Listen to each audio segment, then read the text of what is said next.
umuntu afuna umsebenzi ungamnika umsebenzi umuntu mafuna umsebenzi umsebenzi kanjani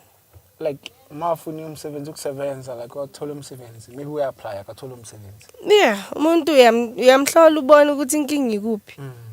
iyalungiseka akunankinga what if akunankinga uyamenza ukuthi amafika kuma interview athandeke babone yena yiwana ngene emsebenzini isilungu sakhe sibe right besides isilungu bayacasha nesilungu sakho sichekile shona le serious bahlukane nabantu abanama degree mara ngithi lo okay wamenza umuntu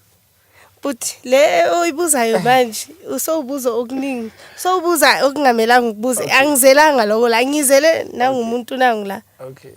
le oyibuzayo ayisakufuni awuhlangana uqhoma uqhaza angithi mina I'm asking information for the sake of the viewers ngathi sowufuna ukuba ugaxekile inyama yomsipha nje sowubuza nala ungamelanga ubuze khona okay so usingle by like now angikho singile nginomuntu so uzomfosa uzoba umuntu wami iwami ngithi but you said when you can't like you gonna make him people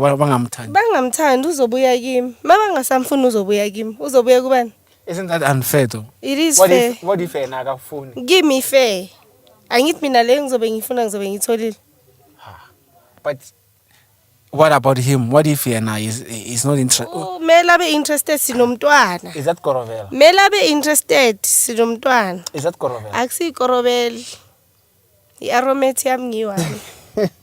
iaromate yami ngiyiwani maka yena but we sizomkhulisa soyithulo umntwana uyamanipulate angimanipulate nakuthi siya manipulate ngisho ukuthi nayo ngimanipulateile into having umntwana naye so nami I'm going to do the same thing one last question imalini Korovela what if ngiyayifuna mawuyifuna behind the scenes uze nje ngale khumula icathulo uthi okay ngizokunika guys angifuni Korovela I'm just asking okay anyway thank you for coming through thank you guys you're welcome nanoma nje so this is Lily Hlonolo from CMTV. This is the end of the episode. Don't forget to subscribe. Dango.